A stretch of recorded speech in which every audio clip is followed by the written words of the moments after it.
जय श्री राम, जय श्री भोलेनाथ,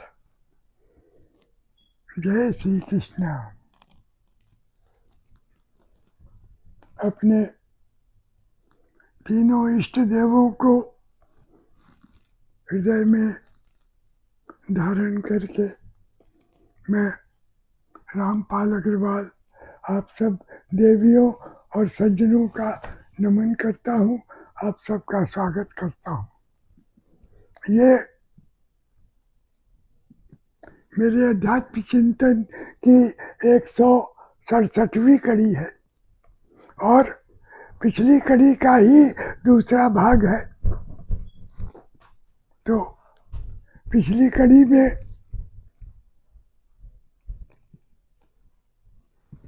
रामचरितमानस के अयोध्या कांड में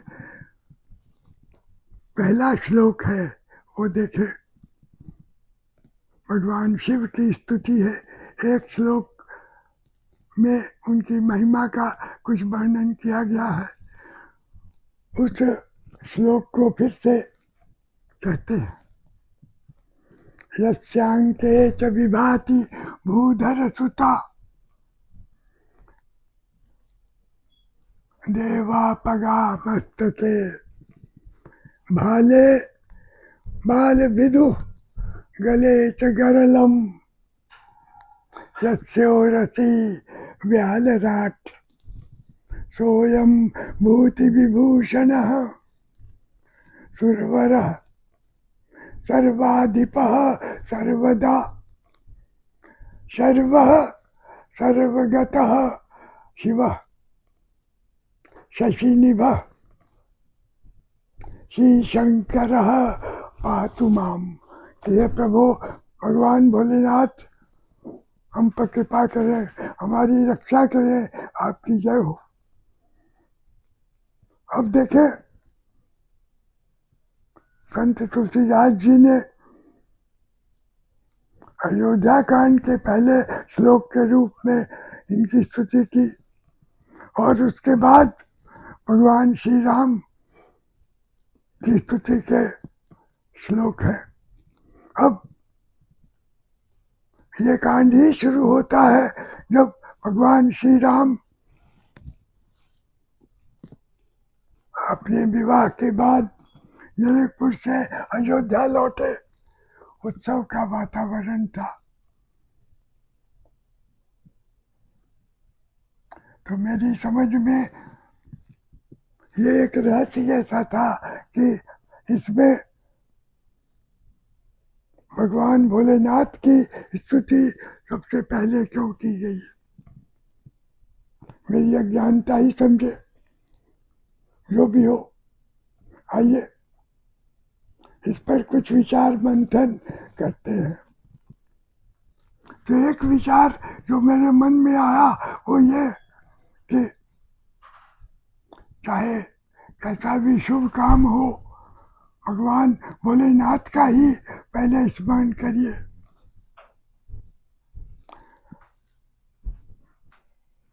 वो सब प्रकार से आपको सफलता दिलाएंगे। और दूसरा ये है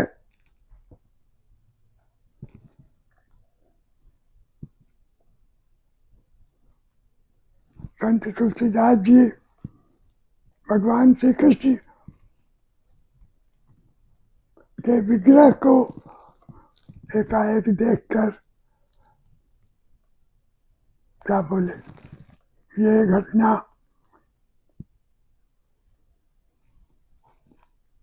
वीरों की धरती राजस्थान में श्रीनाथ द्वारा की है।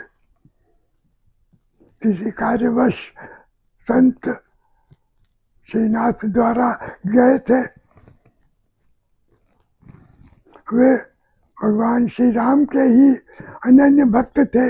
उन्होंने कई जगह पूछा, यहाँ पर कोई श्री राम जी का मंदिर है?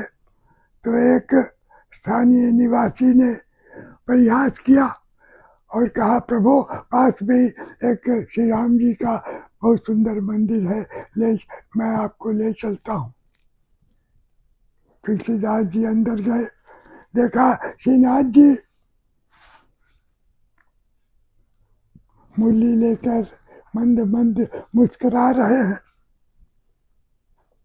परंतु संत तुलसीदास जी तो राम जी के ही अनन्य भक्त थे। उन्होंने कहा, कहो छवि आपकी, भले बने हो नाथ, तुलसी मस्तक तब नभे धनुष बाण लो हाथ। तो प्रभु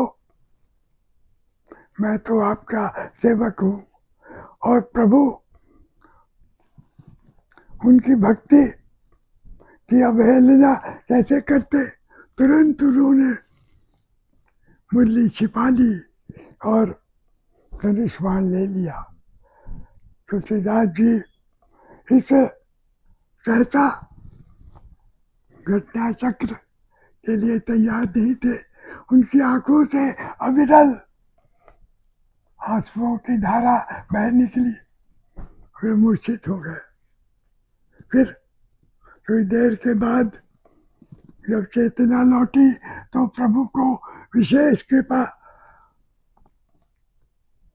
की विशेष कृपा समझकर बाहर आए। तो ये राम जी और श्री कृष्ण जी की केमिस्ट्री समझिए। अब आगे बढ़ते हैं। श्री राम और भोलेनाथ की दो घटनाओं की मैं चर्चा करना चाहता हूँ। पहला है त्रेता युग में भगवान श्री राम अवतार ले चुके थे। सीता मैया को भी रावण धोखे से लंका नगरी में ले गया था। राम जी और लक्ष्मण भैया दंडक वन से दक्षिण की ओर जा रहे थे। वहीं पर भगवान भोलेनाथ भी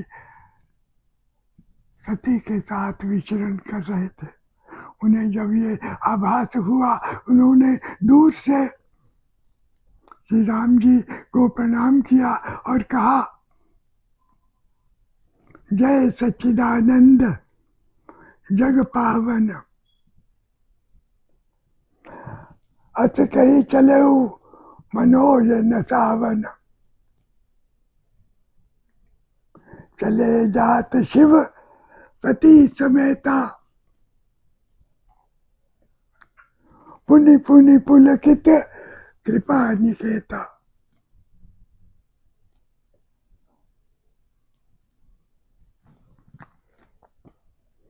सती इस रहस्य को नहीं समझ पाई, तो भगवान शिव ने कहा, देखो मेरे इष्ट देव जा रहे हैं। सोई मम इष्ट देव रघुवीरा, सुमिरत जाहि सदा मुनि धीरा। इसी को और स्पष्ट किया,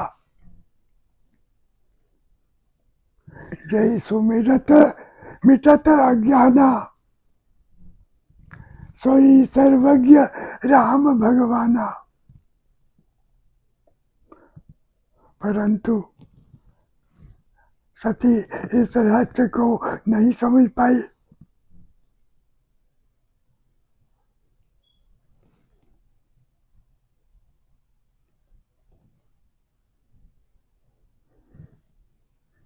तब महादेव ने कहा, वही है वही जो राम रची रखा, को करी तर्क बड़ा वही शाखा।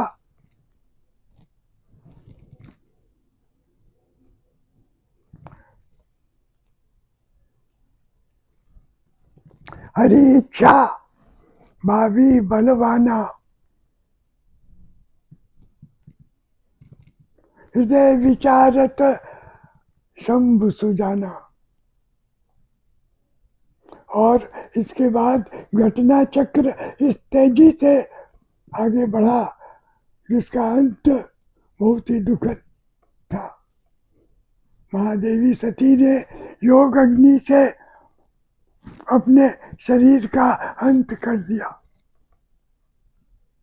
अब देखिए दूसरा दृष्टांत। ये तो भगवान भोलेनाथ श्री राम जी को अपना इष्ट देव मानते थे। अब देखिए भगवान श्री राम इष्ट देव भगवान शिव को मानते थे। वो कैसे? लंका पर आक्रमण करने के पहले सेतु बंधे रामेश्वरम का जो निर्माण हुआ उसी की चर्चा है।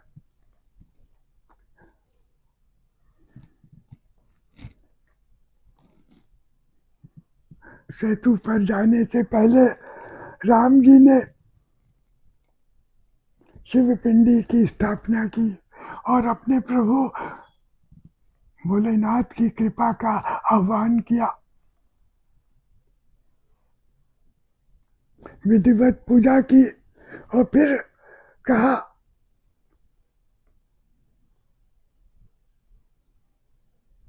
जे रामेश्वर दर्शन करही ते तनु तजी मम लोक सिधरही।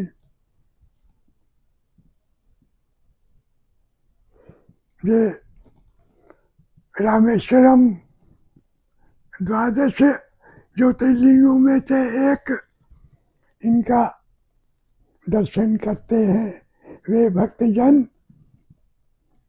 इस शरीर के अंत के बाद मेरे लोक में ही पहुंचते हैं, अर्थात वैकुंठ में पहुंचते हैं। तब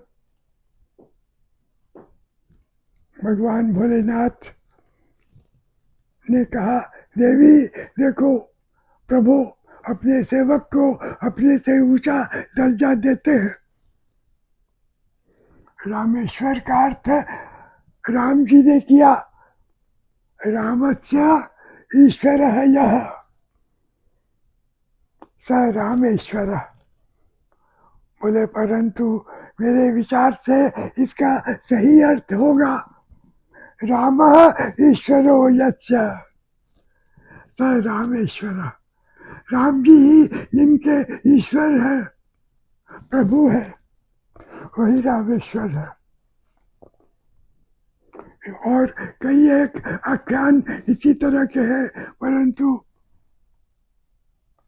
वीडियो लंबा हो जाएगा, इसीलिए इतना ही कह के मैं इसके बाद अपना आख्यान समाप्त करूंगा। सच्ची बात तो ये है कि जो शिव है वही राम है, वही शिव राम कृष्ण है। बंगाल में आप जाइए राम कृष्ण नाम माता पिता अपने बच्चों का रखते हैं। शिवराम महाराष्ट्र में बहुत ही कॉमन है। इस प्रकार मैं तो भाई शिव हो, राम हो, शिवराम हो, सब हमारे प्रभु हैं, हमारे ऊपर हरदम कृपा करे। शिवराम कृष्ण हो, इसीलिए शुरू में कहते हैं जय जय श्री शिवराम कृष्णभ्यो नमो नमः। अतः आप सब देवियों सज्जनों से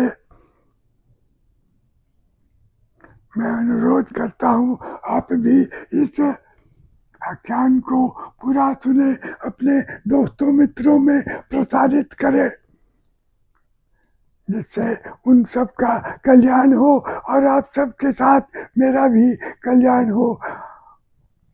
कमेंट बॉक्स में जाकर अनुकूल टिप्पणी भी दे और इस अंक को अनुमोदित करें। आपकी जय हो, बारंबार जय हो।